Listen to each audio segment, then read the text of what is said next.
नमस्कार दोस्तों, आज की क्लास में हम लोग देखेंगे हिस्ट्री के कुछ महत्वपूर्ण प्रश्न हैं और जो कि सभी परीक्षाओं में पूछे जाते हैं।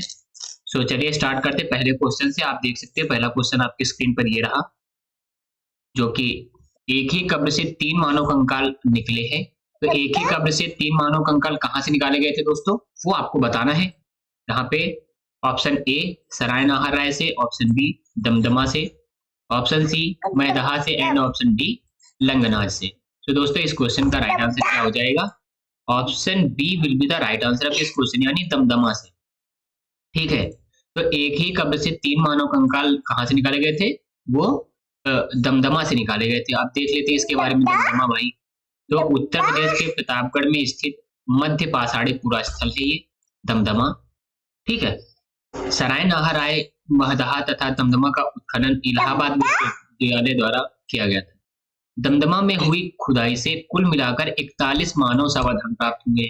ठीक है, जिनमें से 5 समाधान युग्म समाधान तथा 1 समाधान में 3 मानव कंकाल थे। यानी 5 जो पाए गए थे वो जोड़े में थे, पेयर में थे, और 3 मानव कंकाल एक जगह पे थे। तो यही बात पूछी जा रही थी कि भाई 3 मानव कंकाल एक साथ जहां पे पाए गए थे तो उस जगह का नाम था दमदमा। अन्य समाधानों में एकल मानव कंकाल प्राप्त हुए। सराय नाहर राय से संयुक्त रूप से 2 पुरुषों एवं 2 स्त्रियों को एक साथ दफनाए जाने के प्रमाण प्राप्त हुए। यहाँ की समाधियां छिछली एवं अंडाकार थी। ये याद रखने वाली बात है। ये यहाँ की समाधियां कैसी थी, यह क्वेश्चन पूछ सकता है, भविष्य में आ सकता है। आपकी जानकारी के लिए मालूम होना चाहिए कि समाधियां कैसी थी, छिछली थी एवं अंडाकार थी एवं आवास क्षेत्र के भीतर स्थित थी। ठीक है, अगला क्वेश्चन देखते हैं। खाद्यान्नों की कृषि सर्वप्रथम प्रारंभ हुई थी। यानी कि कृषि सर्वप्रथम किस उसमें प्रारंभ हुई थी, ये आपको बताना है। नवपाषाण काल में, मध्य पाषाण काल में, पुरापाषाण काल में, या फिर प्रोटो ऐतिहासिक काल में।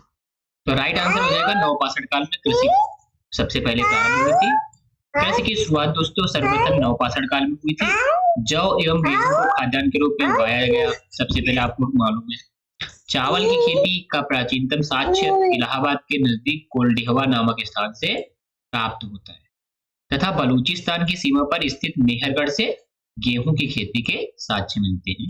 ये भी आपको याद रखना है, ये काफी इंपॉर्टेंट चीजें हो जाती है आपके लिए परीक्षा की दृष्टि से। यानी कि गेहूं की कहां से प्राप्त हुआ? मेहरगढ़ से। ठीक है, चावल की खेती की बात की जाए तो वो कोल्डिहवा नामक स्थान से, जो कि इलाहाबाद के पास में है। ठीक है, और बलूचिस्तान की सीमा पे है मेहरगढ़। तो ये जो है गेहूं के लिए जाना जाता है। अगला क्वेश्चन, मानव ने भारत में मानव का सर्वप्रथम साक्ष्य कहाँ से मिला है?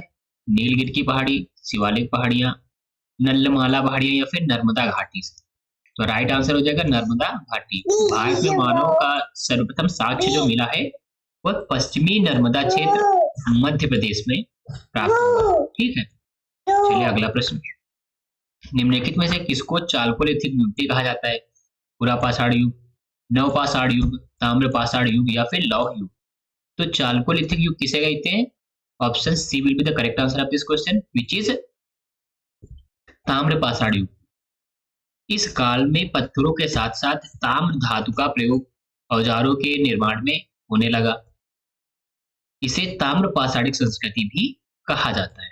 ठीक है, राख का टीला निम्नलिखित किस नवपाषाण स्थल से संबंधित है?